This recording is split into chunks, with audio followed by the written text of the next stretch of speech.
Well, I'm really flattered to be asked to speak to a very distinguished audience such as this.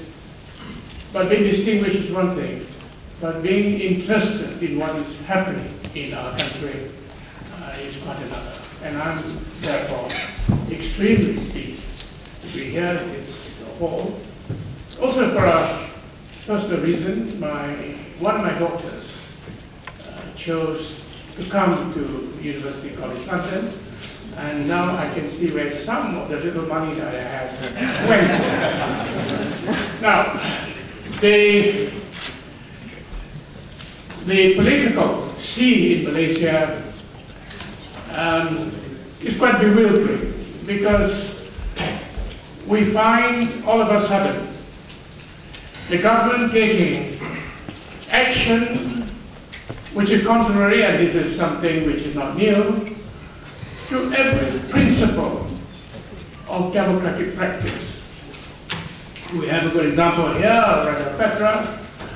We have other examples. Anwar himself is on trial, and he's here on, what is the legal term, on parole or on bail? But whatever it is, you know, he has a small window of opportunity to interact with people like yourself. So I hope you know,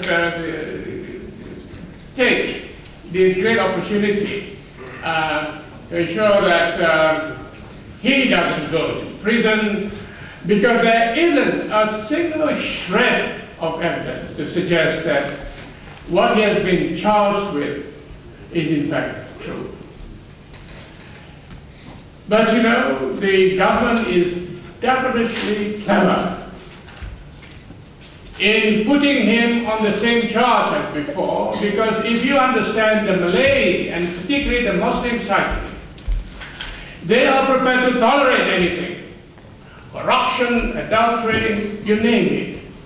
But when it comes to sodomy, they are totally opposed. And the government, they know that no other charge will stick, not so much in the courts of law, which are corrupt in any case, but in the minds of the Malays, particularly those in the rural area, on whom they depend for their votes.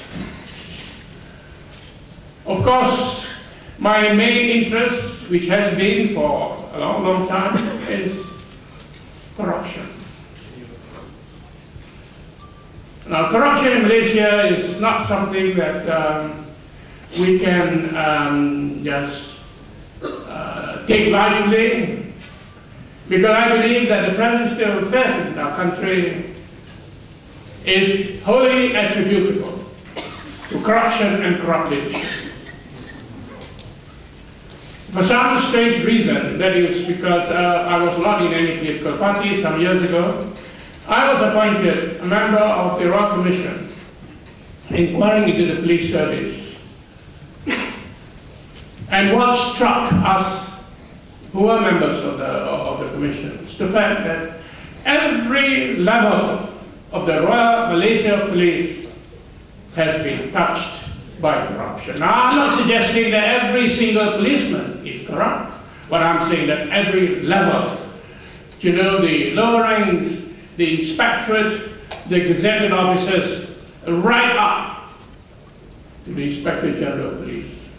Now, when you have a situation like this in the country, then we are in serious trouble. It's not just the police, the judiciary, many of you, I'm sure, are familiar, you are lawyers.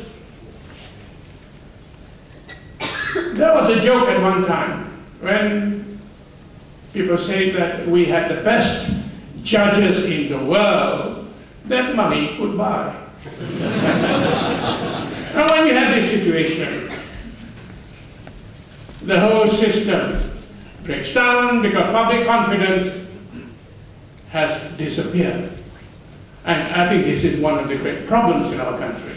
You simply do not have any institution left that has not been totally compromised by 22 years of Dr. Mahathir's administration.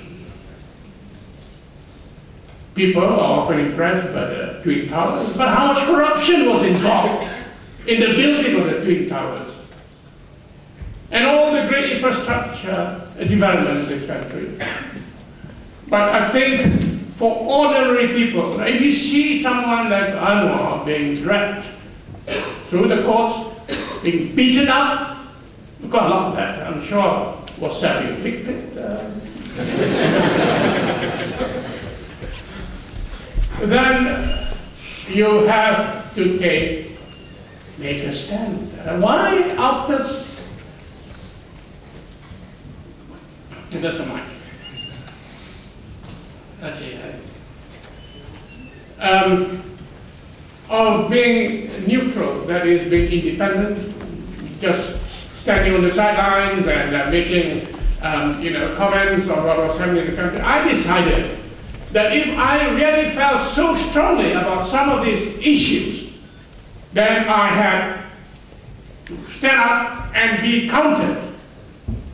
Of course, you're making, I am not complaining, a small sacrifice doing this because you're totally wiped off the government radar screen.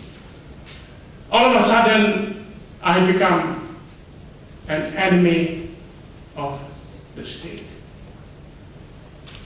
Now, some of you probably had the misfortune of or self-inflicted injury of reading some of my comments in the New Sunday Times. It used to be a regular column. At the moment I joined the DAP, I was no longer writing for the newspaper. But I don't regret that because, it has become nothing more than a government gazette. But this is the sort of marginalization that is taking place simply because, according to them, you're on the wrong side of the political divide. Now, I'm not going to take up too much of your time because you haven't come here to listen to me. I actually had no intention of being here. I was with Anwar in Europe, in Brussels and Berlin. I've come here solely to see my daughter, but somehow you could not resist whenever Anwar twists your arm to say no. Thank you very much.